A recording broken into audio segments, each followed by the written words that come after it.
মজা यार যদি একদম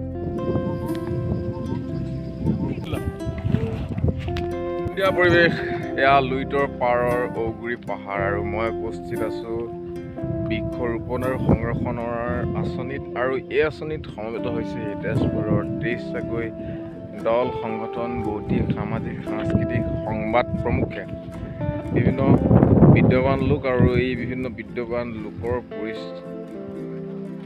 উপস্থিতিত গোটেই তেজপুৰৰ সাংস্কৃতিক নগৰীখনৰ বিভিন্নজন ব্যক্তিয়ে ৰোপণ কৰিছে একোটা সেউজীয়া বিৰিখ আৰু এই বিৰিখে সংৰক্ষণ কৰিব ভূমি সংৰক্ষণ কৰিব আৰু আমাৰ সাংস্কৃতিক ঐতিহ্যৰ ভেটি স্থিতি সবল কৰি তুলিব। মোৰ নেপথ্যত আছে সাংস্কৃতিক তেজপুৰৰ বিভিন্নজন বিদ্যমান আৰু তেওঁলোকৰ উপস্থিতিয়ে জীপাল কৰিছে প্ৰতিটো দেওবাৰ আৰু আজি এনে এটি দেওবাৰ যিটো দেওবাৰতো উপস্থিত হৈছেহি বিভিন্নজন ব্যক্তি চিৰসুন্দৰৰ পূজাৰী জ্যোতি ভাং ভাং ভাং লোহাৰ শিকলি ভাং দাসত্ৰৰ বান্ধোন সিং বিষ্ণুৰভা আৰু সুধাকণ্ডৰ বিশাল লুইতৰ চিৰপ্ৰভাৱান এয়া ঔগুৰি পাহাৰ আৰু এই পাহাৰ প্ৰত্নতাত্ত্বিক দিনৰ পৰা ইয়াৰ যি ৰঙামাটিৰ ৰহস্য যি ৰহস্যবাদ সেই ৰহস্যবাদৰ বৃক্ষৰোপণ কৰাৰ প্ৰয়াস কৰিছোঁ আৰু এয়া চিৰ সেউজীয়া ভূমিৰ মাজত ঐতিহ্য সমল জীয়াই ৰাখিবৰ কাৰণে নিৰ্মাণ হৈছে এটা মন্দিৰ আৰু এই মন্দিৰৰ লগতে পৰম্পৰাগত সকলো লোকে একেলগে সমন্বয় আৰু বৃহত্তৰ বৰ অসম গঢ়াৰ সপোন আৰু এই বৃহত্তৰ বৰ অসমৰ সকলো নৈসৰ্গিক পাহাৰ নদী শিল আৰু প্ৰত্যেকটো সমলক উজ্জীৱিত কৰাৰ প্ৰয়াস সংৰক্ষণ কৰাৰ প্ৰয়াস প্ৰত্যেকজন ব্যক্তি আমি ইয়াত উপস্থিত আছোঁ সদায় দেখাই যাম আৰু এইবোৰ গছ গছনি ডাঙৰ হৈছে এই গছ গছনিয়ে আমাক আমাৰ অস্তিত্বৰ অসমীয়া পৰিচয় জাগ্ৰত কৰিব।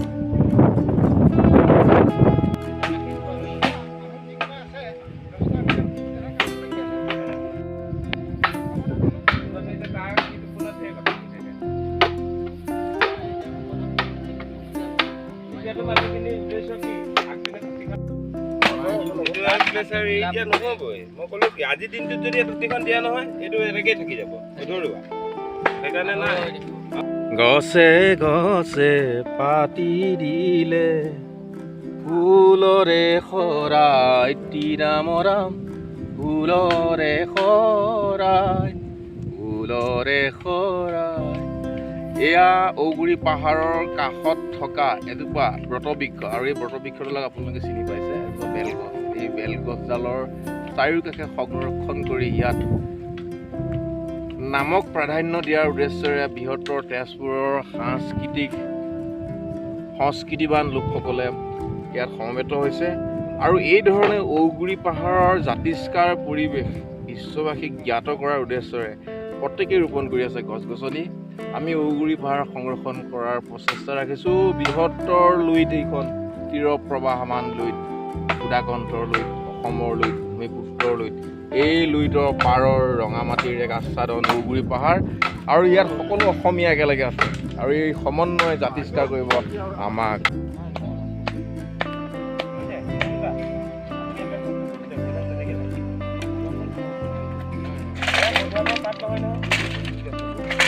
মজা ইয়াৰ যদি একদম মোৰ লগত আৰু এজন ভাই বন্ধু আছে আৰু তেওঁৰ হাতত আছে এখন অসমীয়া দা এইখন অসমীয়া দা ভালকৈ দেখাই দিম এই দাখন দেখিছে পুৰণিকলীয়া দা আমাৰ ককা দেউতাহঁতৰ দিনৰ এটা আৰু এই দাখনৰে এই ঔগুৰি পাহাৰত তেওঁলোকে বাঁহ কাটি জেওৰা দিছে ভেটা দিছে সংৰক্ষণৰ ব্যৱস্থা কৰিছে। ইয়াৰ প্ৰাকৃতিক পৰিৱেশত অকল আজিৰ দিনটোতে নহয় এই ঔগুৰি পাহাৰৰ চিৰ বাসিন্দা আৰু সদায় প্ৰহৰী ৰূপত আছে অজিত আৰু আপোনালোকৰ এখন চিনাকি মোক দেখাই দিছোঁ কি ফিল্মখনত ড্ৰাইভাৰ কৰিছিল কেনেকুৱা লাগিছে অনুভৱ কাম কৰি ইয়াত থাকি? ভালেই লাগিছে। মই ধৰক মোৰ জন্ম ইয়াত নহ'লেও অন্ততঃ মই ক'ব পাৰোঁ যে মোৰ জন্ম ইয়াত মোৰ মা দেউতা বা আইতাও মোৰ ইয়াতে ৰখাইছে সেই তেতিয়াৰ পৰা আমি ইয়াত বাস কৰিছোঁ ইয়াত থাকিব লাগে ইয়াতেই মই বাস কৰিছোঁ মানে কি আৰু তেতিয়া পানী নাছিল মানে আমি তলৰ এটা নিজৰৰ পৰা পানী খাওঁ এনেকৈ খাই তলৰ নিজৰাৰ পৰা নিজৰ মানে একেবাৰে তলত এটা নিজৰা আছে। আৰু এই নিজৰাৰ কাষতে এখন বিল আছে নেকি? বিল আছে, মাছ ধৰাৰ হয় হয় আছে। পৰিৱেশ এটা আছে ন? এই তাৰ নিজৰাৰ পৰা পানী খাইছে আমি আজি তাৰপিছত এতিয়া আমি অলপ ভালৰ সন্মুখীন অহাৰ পিছত এতিয়া দেখিলোঁ এখন হোটেল আহিব বুলি ক'লে। কোৱাত তাৰপিছত দেখিলোঁ আমি যে হোটেলখন যদি আহে আমাৰতো বহুতো অসুবিধা আহি পৰিব। গতিকে আমাৰ এই জেগাবোৰ মানে বেয়া হৈ পৰিব, কাৰণ আমি ঘূৰিবলৈ যিবোৰ মানুহ আহে তেওঁলোকৰ কাৰণে বহুত অসুবিধা হ'ব। আৰু সেইটো কাৰণে আমি ভাবিলোঁ যে আমি জেগাখিনি আমাৰ মানে কিবা এটা মানে ৰাইজে মানে কিবা এটা সংৰক্ষণৰ ব্যৱস্থা কৰি সংৰক্ষণৰ ব্যৱস্থা মানে কৰিম বুলি এটা মানে তেখেতসকল আমাৰ উচ্চ বিষয়াসকলে মানে আমাৰ ওপৰৰ মানে উচ্চ খাবৰ আৰু মানে ক'বলৈ নাজানো, বিশেষ মানে মোৰ পঢ়া শুনা নাই আৰু তাৰ বাবে মই আচলতে এইটো এটা অন্তৰংগ মুহূৰ্ত। আৰু আমি মানে এইবোৰে ভাল পাওঁ। আজি আমি এই কেমেৰা সন্মুখলৈ লৈ আহিছোঁ যিসকল ব্যক্তি ইয়াত সদায় অনন্ত প্ৰহৰী হিচাপে আছে, আৰু সেইসকল ব্যক্তিকো আমাক সমাজত দুআষাৰ কথা কোৱাৰ প্ৰয়োজন। ভাল লাগিল সদায় এই ব্ৰহ্মপুত্ৰৰ পাৰত এই কাষে কাষে যিবোৰ বতাহ মাৰি আছে, এনেকুৱা এটা নৈসৰ্গিক বিশ্বৰ বিভিন্ন পৰ্যটন উদ্যোগ গঢ়ি উঠক, ইয়াত সকলো আহক আৰু আমাৰ তেজপুৰখনক জাতিষ্কাৰ কৰক, আৰু তোমালোকৰ সহায় সহযোগিতাৰ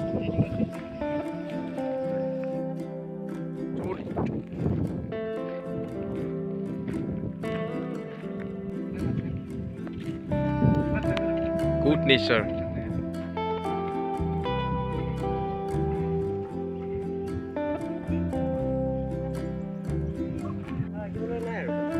মোৰ সৈতে আছে বকুল দাক দুআষাৰ সুধিম। প্ৰত্যেক দেওবাৰে ইয়াত গছ গছনিৰ সেউজীয়া শোভা বঢ়াবলৈ ঔগুৰি পাহাৰক সংৰক্ষণৰ ব্যৱস্থা কৰিবৰ বাবে সমবেত হৈ আছে, আৰু সকলোৱে হৈ বকুল দাই দুআষাৰ ক'ব। বকুলা, আজি দেওবাৰ সমবেত হ'ল আৰু মিলিজুলি এসাঁজ খাম সকলোৱে, সম্প্ৰীতিৰে এসাঁজ খাম, আৰু ইয়াত উপস্থিত থাকি আৰু ইতিমধ্যে বহুখিনি মুকলি হৈছে। আৰু আপোনাৰ মত কি দুআষাৰ? এইটো এটা সুন্দৰ পদক্ষেপ, যিহেতু আমাৰ তেজপুৰৰ যিটো ঐতিহ্য, আমাৰ অসম বিখ্যাত বুলি ক'ব লাগিব, আৰু আমি সুৰক্ষিত এটা কাৰণেই যে আমাৰ ব্ৰহ্মপুত্ৰৰ দাঁতিকাষৰীয়া আমাৰ কেইবাটাও প্ৰদত্ত আমাৰ পাহাৰ আছে, যে ঔগুৰি পাহাৰ, অগ্নিগড় পাহাৰ, বমুৰি পাহাৰ, ইত্যাদি কৰি। আৰু আমি আজি সাহসত আছোঁ, তেজপুৰত সাহসেৰে জীয়াই আছোঁ এটা কাৰণেই যে আমাক তেওঁলোকে স্বতন্ত্ৰ প্ৰহৰীৰ নিচিনাকৈ আমাক সুৰক্ষা দি আছে। আৰু এই যি প্ৰকৃতি প্ৰদত্ত আমাৰ সম্পদ, এই সম্পদক সুৰক্ষিত কৰিবৰ কাৰণে তেজপুৰ ৰাইজ ওলাই আহিছে। আৰু ইয়াত মানে বিশেষকৈ আমাৰ আৰু এটা উদ্দেশ্য আছে যে আমাৰ এই সম্পদসমূহ সুৰক্ষিত কৰিব লাগে প্ৰথম কথা, আৰু দ্বিতীয় কথা যি আমাৰ বান্দৰৰ যি আমাৰ জনসংখ্যা আছে তেজপুৰত, বহুতে কেতিয়াবা অনীহা প্ৰকাশ কৰে বা তেওঁলোকক লৈ আক্ষেপ প্ৰকাশ কৰে। কিন্তু আমি এটা ভাবিছোঁ যে যদি আমি ফল মূল বা তেওঁলোকৰ খাদ্য সংৰক্ষণৰ কথা চিন্তা কৰোঁ, সেইধৰণে গছ গছনি লগাব পৰা যায়। তাকেতো আমি সেইকাৰণে ইয়াত বিশেষকৈ ফল মূলৰ গছ ৰোৱাৰ আমি বেছি গুৰুত্ব দিছোঁ। আৰু আজি আমাৰ ইয়াত যথেষ্ট সংখ্যক প্ৰায় 100তকৈ অধিক মানুহ ইয়াত খাইছোঁ। আজি কি গছ লগোৱা হৈছে? আজি বিশেষকৈ আম, কঁঠাল, জামু, এনেধৰণৰ লিচু, এনেধৰণৰ আমলখি, এইখিনি গছপুলি আমি আনিছোঁ, আনি ৰুইছোঁ। আৰু আমাৰ যি জ্যেষ্ঠ ব্যক্তিসকল আহিছে আৰু আমি উৎসাহিত হৈছোঁ। আৰু দেখিছোঁ ইয়াত অকল তেজপুৰৰে নহয়, পশ্চিম প্ৰান্তৰ বিহুগুৰি, বালিপাৰা ইত্যাদি বিভিন্ন ঠাইৰ পৰা মানুহ আহিব। ইয়াত আমাৰ বিহুগুৰি আছে, বালিপাৰা আছে, আৰু গেৰেকী, আমাৰ মানে তেজপুৰৰ আশে পাশে যিমান অঞ্চল আছে তেওঁলোক আগবাঢ়ি আহিছে, আৰু আমি ইয়াক সমান্তৰ কৰিব বিচাৰিছোঁ।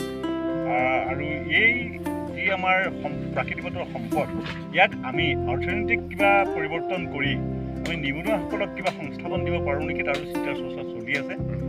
গতিকে আমি ৰাইজক আহ্বান জনাইছোঁ যাতে তেখেতসকল আহি এই আমাৰ প্ৰকৃতিগত সম্পদবিলাক সুৰক্ষিত কৰক, আৰু আমাৰ নৱপ্ৰজন্মৰ কাৰণে যাতে আমি এটা সমল দিব পাৰোঁ, এই আমি আশা ৰাখিছোঁ। এয়া চিৰসেউজীয়া ঔগুৰি পাহাৰত আৰু এজন আমাৰ দাদা আছে, সন্মানীয় দাদা। আজি সমবেত হৈছে বিভিন্নজন ব্যক্তি, আৰু গছপুলি ৰোপণ কৰাৰ প্ৰয়াসেই নহয়, এয়া আমাৰ সংস্কৃতিৰ অন্যতম বৰভেটি ঔগুৰি পাহাৰ, বিশাল ওপৰত। দাদাৰ এটা অনুভৱ জানিব বিচাৰিছোঁ। দাদা কওক, আজি ইয়াত উপস্থিত থাকি। সঁচাকৈ ক'ব গ'লে প্ৰকৃতিৰ মানে ৰম্যভূমি বুলি ক'ব লাগিব এইখন। আৰু ঔগুৰিখনত যিটো পৰিৱেশ দেখিলোঁ, তেজপুৰৰ অনবদ্য এটা মানে পৰিৱেশ, তাত মানে সঁচা কথা ক'ব গ'লে পৃথিৱীৰ কোনো নেদেখা এটা পৰিৱেশ, চবফালে সেউজীয়া, তাৰ মাজত মহাবাহু, কেনেকুৱা এটা মানে কি ক'ম আৰু ইয়াৰ ওপৰত ক'বলগীয়া একোৱেই নাই। বহিৰাগোষ্ঠীৰ হাতত যদি এইবিলাক বস্তু বচাব লগা হয় আমাৰ অসমখন থাকিব। তো আমি প্ৰচেষ্টা কৰিছোঁ ৰাইজক সহযোগিতা অলপমান বনীকৰণ কৰি পেলাই যাতে সেই সেউজখন ধৰি ৰাখিব পাৰোঁ। তেজপুৰৰ যিখিনি বা অসমৰ যিখিনি ঐতিহ্য সেইখিনি আমি বজাই ৰাখিব পাৰোঁ চেষ্টা কৰিছোঁ। আহক ৰাইজ সকলো ওলাই আহক, অসমবাসী ওলাই আহক। এইটো অকল তেজপুৰৰ সমস্যা নহয়, এইটো সমস্ত অসমৰে সমস্যা। আজি মোৰ ঘৰত হৈছে, কাইলৈ আপোনালোকৰ ঘৰত হ'ব। সেইকাৰণে ওলাই আহক ৰাইজ। মানে সমগ্ৰ অসমৰ প্ৰাকৃতিক সৌন্দৰ্যক যদি কোনোবাই প্ৰত্যাঘাত কৰে তেনেহ'লে এনেধৰণৰ আমাৰ এই তেজপুৰ যিটো আহি সকলোৱে গ্ৰহণ কৰিব। হয় হয় ওলাই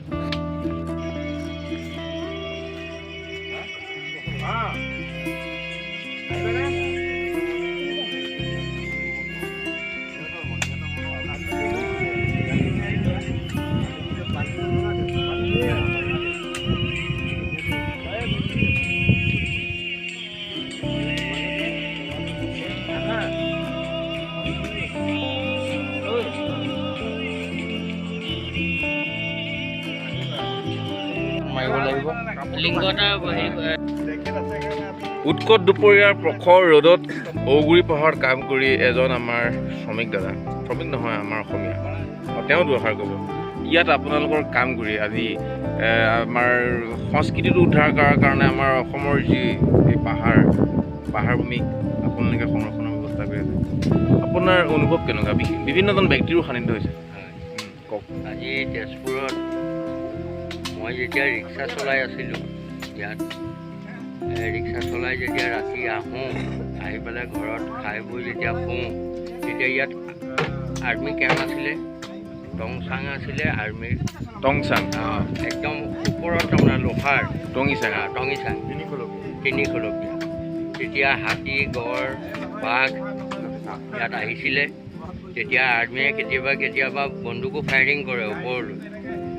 আমি শুনো যে তেতিয়া শুনি পেলাই আমি চিন্তা কৰোঁ যে নাই আৰ্মি আছে, আৰ্মি থকাৰ কাৰণে আমাৰ চিন্তা নাই। এনেকৈ আমি নিশ্চিন্ত মনেৰে বিচনাত আমি শুই যাওঁ। তাৰপিছতে আমি কেতিয়াবা আহোঁ আৰ্মিৰ ওচৰত, আমাক ৰুটি দিয়ে খাবলৈ, আমি খাওঁ। খাই পেলাই খৰি চৰি এনেকৈ বিচাৰি কৰি যাওঁ। গৈ এই ৰিক্সা চলোৱা দিনৰ পৰাই আজিলৈকে পৰিৱৰ্তন অলপ হৈছে। তাকে আমি এতিয়া বহুত কষ্ট কৰি ৰিক্সা চলাইছিলোঁ, এতিয়া বৰ্তমান আমি টমটম চলাওঁ। টমটম চলাই ঘৰৰ পোহপাল দি আছোঁ। ইয়াত এতিয়া শুনিব পাইছোঁ যে আমাৰ ঔগুৰি পাহাৰত এনেকৈ কোনোবা মানুহে মাটিখিনি পাহাৰত কিনিছে, কিনি পেলাই হোটেল খুলিব। হোটেল খুলিলে আমাৰ এই বস্তুবোৰ কি হ'ব? লুপ্ত হৈ যাব। সেইটো গতিকে আমি অকণমান গণ্যমান্য ব্যক্তিৰ ওচৰত গ'লোগৈ। তেওঁলোকেও ক'লে যে হয়, এইটো আমি কৰিব নিদিওঁ আৰু আমি সকলো ৰাইজে জাগি উঠি লৈ পেলাই আমি এইটো বন্ধ কৰিম। তেতিয়া আমি টমটম চলাই একবেলা আহি পেলাই জংঘল কাটি লৈ নিজৰ হাজিৰাৰ কাৰণে চিন্তা নকৰোঁ।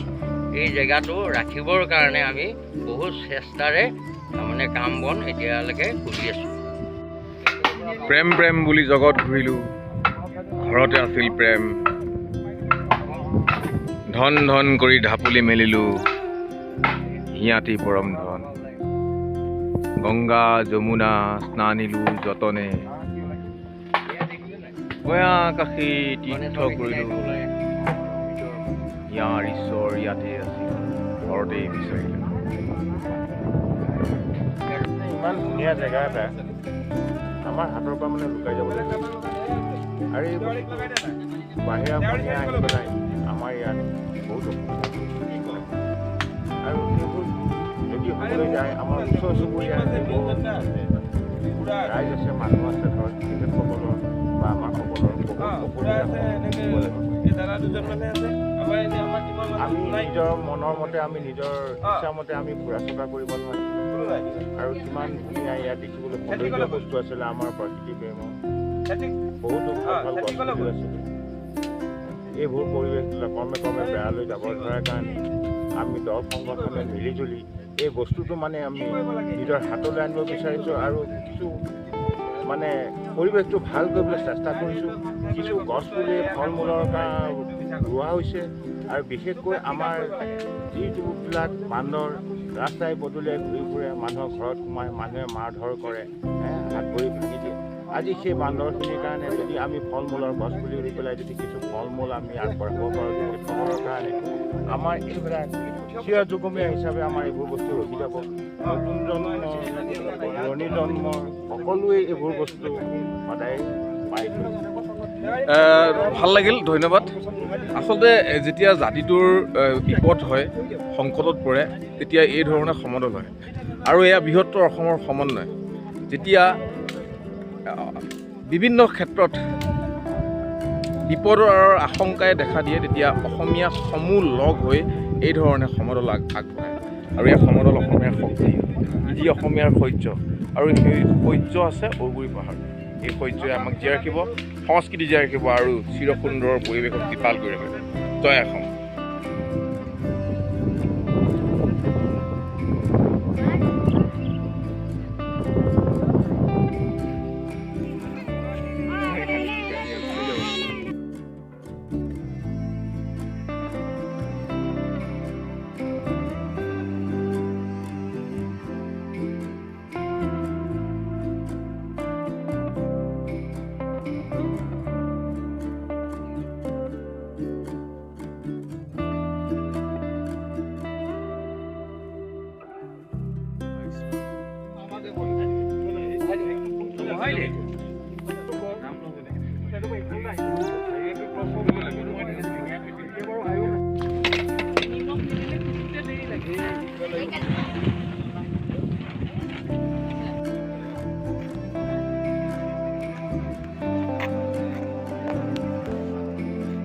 ভালৰ জুই কিমান দিনৰ মূৰত দেখিছোঁ বা